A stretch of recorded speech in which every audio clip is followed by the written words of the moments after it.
G'day, Traders Mindset Reset. It's a rainy, cloudy day, spring day here in southern Canada. Today we're going to talk about some of the opportunities that presented today. We had an absolutely textbook, perfect pump and dump on the DJ30. Major red news acted as a catalyst for the pump. And a question from a trader, an excellent question was, can you share us your watch list? Well, typically, number one, any market that has broken out or broken a daily boundary, because that now signifies that other time frame traders are in the market, but it also may already be setting up for an opportunity. So we'll talk about a couple of opportunities that were specifically there prior to major red news. At 8:30 we had PPI, we had ECB rate announcement. I wasn't looking at the euro, but what I did do was watch the Swiss franc. We broke out yesterday. It had coiled sideways, pumped up and broke down below closing price and coiled into the open of the US window. Now, that's what I will often refer to as the twin sister for the euro. It often will mimic the opposite direction of what the euro is doing. So if the euro has a major news catalyst, that's the hot chick, so to speak, I will often look at the Swiss franc just to see how it's setting up. Similar, you can do the same with Aussie, New Zealand dollar, depending on what the announcement is. But again, also just identifying the larger time frame template. So it had broken out yesterday on major red news, CPI, no reversal. So that's, as I mentioned, my friend Steven's a reversal specialist, and markets that are in breakout can often fail, but that market stayed in breakout, as did many on the CPI yesterday, but it coiled sideways and broke down under closing price and coiled into the open of the US window for a vertical 50 pip move that capitulated. No wicks, no volatility, just a normal collapse with PPI as well completing that move. Now, very clean chart. You can take a look at that, the US Swiss franc. Now, but what we did get on the indexes, we had markets that were dragging down to the low of the day, low of the week level, and major red news exploded vertically. A large move, 1 minute candle explosion on PPI. And that set the tone for the pump, first hour pump. Now, remember what I said yesterday, again, Monday, Tuesday, Wednesday, Canadian dollar, pump, consolidate, dump.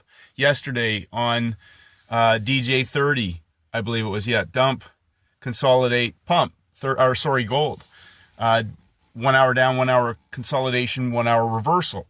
Today we had 1 hour pump on major red news, the coil right into the New York Open, a nice M formation, and then the collapse underneath and the coil into the new hour and a blow off for 200 and something pip move through the low of the week.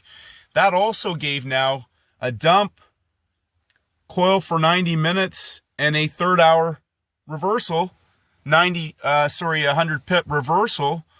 Again, same principle. They put a low in place.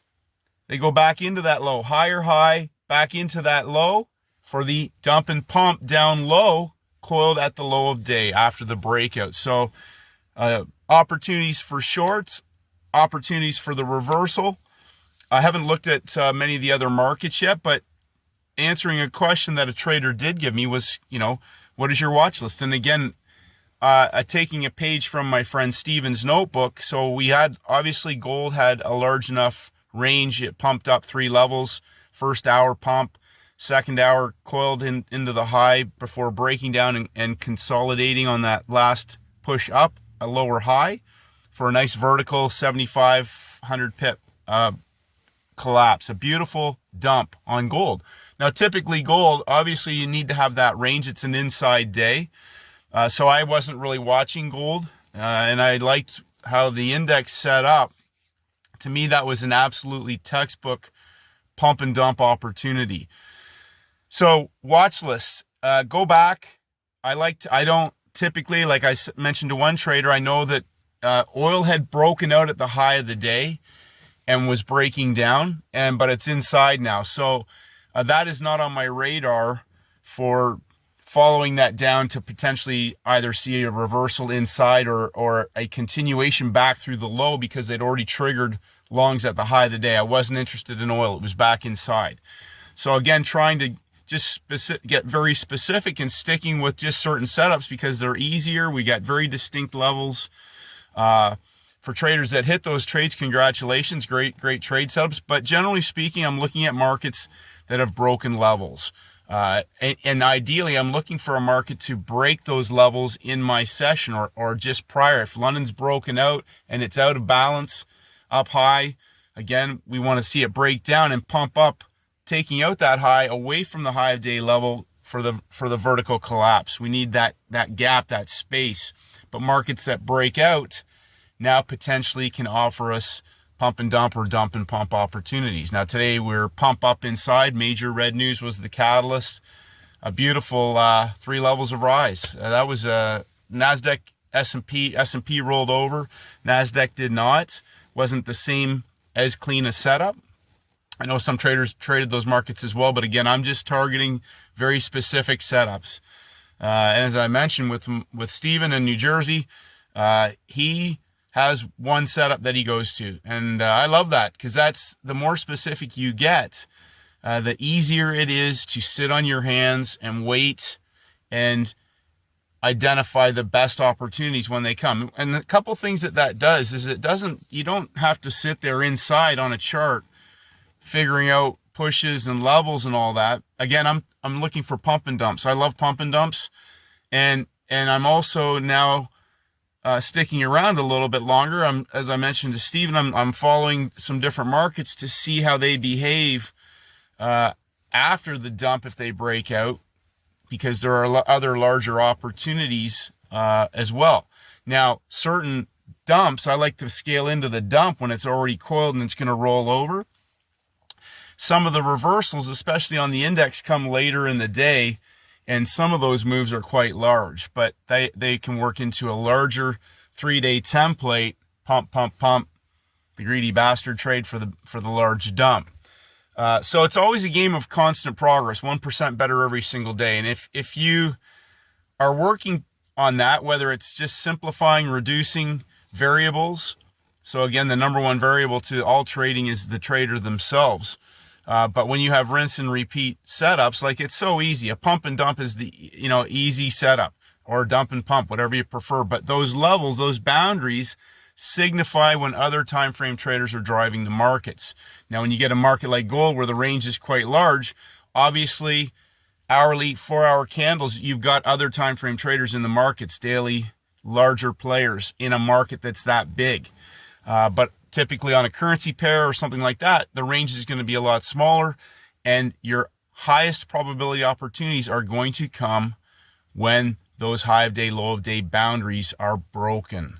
Hopefully that makes sense. So as I mentioned in the community post, the matrix, stay out of the matrix. If you're looking at instruments because you think it's first green day, first red day, be very, very specific about the setup that you have if you're trading inside. If it's a first green day, you may have already had a high of day level broken for the dump and continuation. They've already made a range expansion at the high of the day, and vice versa for the first red day. They often can go down and break the low of the day level just ever so small before pumping it up 3 levels for the dump and the range expansion. Today's Thursday. Tomorrow we have major red news again, 10 a.m. believe on Friday to close out the week. Congratulations, traders. I mean, some really textbook, simple opportunities throughout the week. Again, focus on really getting specific about 1 or 2 of your setups and know exactly how they should set up, what triggers signal days, what triggers establish a perfect chart. And as I said yesterday, in closing and homework, identify a couple of long biased trade setups that are textbook perfect setups. Put them on your wall. A couple of short, if you're a short bias like me, I like pump and dumps.